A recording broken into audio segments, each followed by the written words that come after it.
बच्चों चलिए, अब हम लोगों ने देख लिया था कार्बोहाइड्रेट का डाइजेशन। अब हम लोग देखेंगे स्मॉल इंटेस्टाइन में कैसे प्रोटीन का डाइजेशन होता है, और वो भी स्मॉल इंटेस्टाइन के डिओडिनम में ही होगा।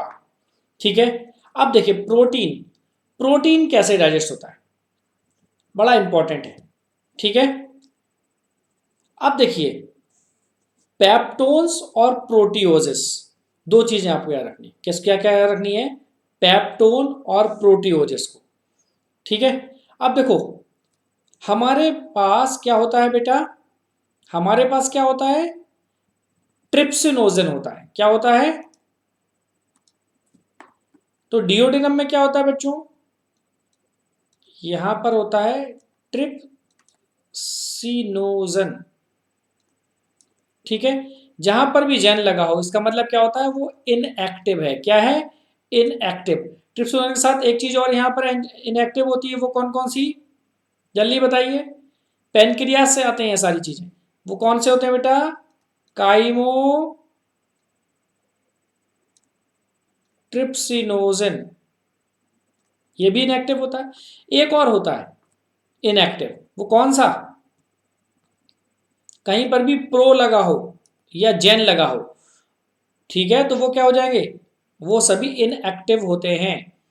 कौन सा, प्रोकार्बोक्सी पेप्टिडेज,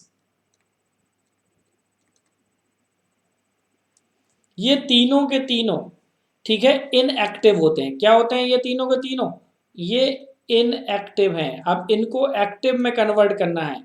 ये कहां से आए, तो ये आए पेनक्रियास से। कहां से आए, ये पेनक्रियास से आ रहे हैं। ठीक है। अब देखो ट्रिप्सिनोजन को, ट्रिप्सिनोजन को इंटेस्टाइन में क्या चीज प्रेजेंस होती है, इंटीरोकाइनेज। क्या, इंटीरोकाइनेज। और इंटीरोकाइनेज क्या करता है, इसको ट्रिप्सिन में बदल देता है, ट्रिप्सिन। ठीक है, ट्रिप्सिन में बदल देता है। ट्रिप्सिन क्या है बेटा, ये ऑटो कैटालिटिक होता है। क्या होता है, ऑटो कैटालिटिक होता है।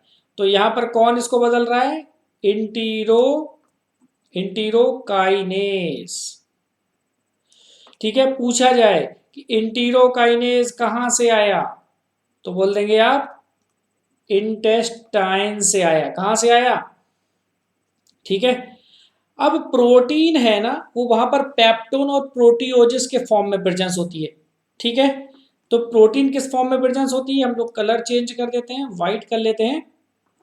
अब देखो कीमोट्रिप्सिनोजन, अब ये किस में बदल जाएगा, काइमोट्रिप्सिनोजन किस में बदल जाएगा, ये काइमोट्रिप्सिन में बदल जाएगा। किस में बदल जाएगा, काइमो, काइमोट्रिप्सिन। अब ये भी एक्टिव हो गया, इंटीरोकाइनेज की प्रेजेंस में ही बदलेगा। और ये कार्बोक्सी पेप्टिडेज, ये भी इंटीरोकाइनेज की प्रेजेंस में किस में बदल जाएगा बेटा, कार्बोक्सी पेप्टिडेज में। किस में बदल जाएगा, कार्बोक्सी पेप्टिडेज में ये कन्वर्ट हो जाएगा। कार्बोक्सी पेप्टिडेज में ये क्या हो गया बच्चों, बच्चों ये कन्वर्ट हो गया। कार्बोक्सी पेप्टिडेज में क्या हो गया, ये कन्वर्ट हो गया। ठीक है। अब चलिए कन्वर्ट हो गया तो हम लोग आगे बढ़ते हैं। अब समझिए हमने क्या बोला था, प्रोटीन किस फॉर्म में प्रेजेंस है यहां पर, वो है बेटे पेप्टोन्स और प्रोटियोजिस में। किसमें, पेप्टोन्स और प्रोटीओजिस के रूप में ये यहां पर है। ठीक है। अब यहां पर ट्रिप्सिन आ जाएगा। क्या आ जाएगा, यहां पर ट्रिप्सिन आएगा, ट्रिप्सिन की प्रेजेंस लगेगी और काइमोट्रिप्सिन की प्रेजेंस लगेगी। किसकी लगेगी, और दूसरी काइमोट्रिप्सिन की प्रेजेंस लगेगी। तो ये बच्चों क्या बनाएगा, तो क्या बन जाएगा, तो बन जाएगा बेटा, बल्ली बताइए, ये लार्ज पेप्टाइड मॉलिक्यूल्स में टूट जाएगा, लार्ज पेप्टाइड, लार्ज पेप्टाइड्स में ये ब्रेक हो जाएगा। अब ये जो पेप्टाइड्स थे, कौन से वाले, ये लार्ज वाले, ये लार्ज पेप्टाइड्स। ठीक है। अब ये कार्बोक्सी पेप्टिडेज, ये जो था ये, इसकी प्रेजेंस में, किसकी, कार्बोक्सी पेप्टिडेज की प्रेजेंस में किस में टूट जाएगा बेटा? ये टूट जाएगा बेटा डाई पेप्टाइड्स और अमीनो एसिड्स में, डाई पेप्टाइड्स और अमीनो एसिड बन जाएगा। ठीक है, अब ये देखो ये वाला डाई पेप्टाइड्स, इसको भी ब्रेक होना है, तो ये डाई पेप्टाइड्स,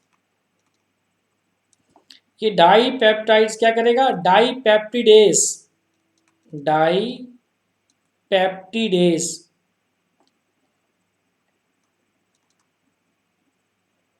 ठीक है।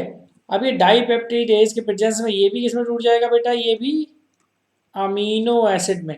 तो प्रोटीन का मेन उद्देश्य क्या होता है हमारी बॉडी में? हमारी बॉडी का मेन उद्देश्य क्या है? प्रोटीन को अमीनो एसिड में कन्वर्ट करना, क्योंकि हमारी बॉडी प्रोटीन को डायरेक्टली एब्जॉर्ब नहीं कर पाती, तो जिसको अमीनो एसिड बनाना पड़ता है। तो सबसे प्रोटीन का सबसे सिंपलेस्ट फॉर्म क्या है? Amino acid. और इसी अमीनो एसिड का वो क्या करता है? वो एब्जॉर्प्शन करता है। तो अपन ने क्या देखा कि पेनक्रियास से 3 इनएक्टिव, ठीक है, कौन कौन से एंजाइम्स आ रहे थे? ट्रिप्सिनोजिन, केमोट्रिप्सिनोजिन और प्रोकार्बोक्सी पेप्टिडेज। ठीक है, ये इंटेरोकाइनेज एक आता है, ठीक है, और इंटेस्टाइन से आता है इंटेरोकाइनेज, उसकी प्रेजेंस में ट्रिप्सिनोजिन ट्रिप्सिन में ये एक्टिव फॉर्म है। ये इन तीनों की एक्टिव फॉर्म हो गई, इन एक्टिव से ये एक्टिव में कन्वर्ट हो गए। केमोट्रिप्सिनोजिन कीमोट्रिप्सिन में, प्रोकार्बोक्सी पेप्टिडेज किस में बदल गया? कार्बोक्सी पेप्टिडेज में बदल गया। अब प्रोटीन किस फॉर्म में होता है? पेप्टोन्स और प्रोटीओजेस के फॉर्म में होता है। तो वहां पर ट्रिप्सिन और किस कौन सा काइमोट्रिप्सिन की प्रेजेंस में क्या बना देगा? ये पेप्टाइड्स बना देगा जो लार्ज होंगे। अब इन लार्ज पेप्टाइड्स को भी तोड़ना होगा, तो कार्बोक्सी पेप्टिडेज आएगा और वो क्या करेगा?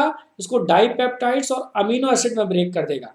अब ये डाईपेप्टाइड्स थे, इनको भी ब्रेक करना है, और टारगेट क्या है? इनको भी अमीनो एसिड बनाना है। तो डाईपेप्टिडेज की प्रेजेंस में क्या करेंगे?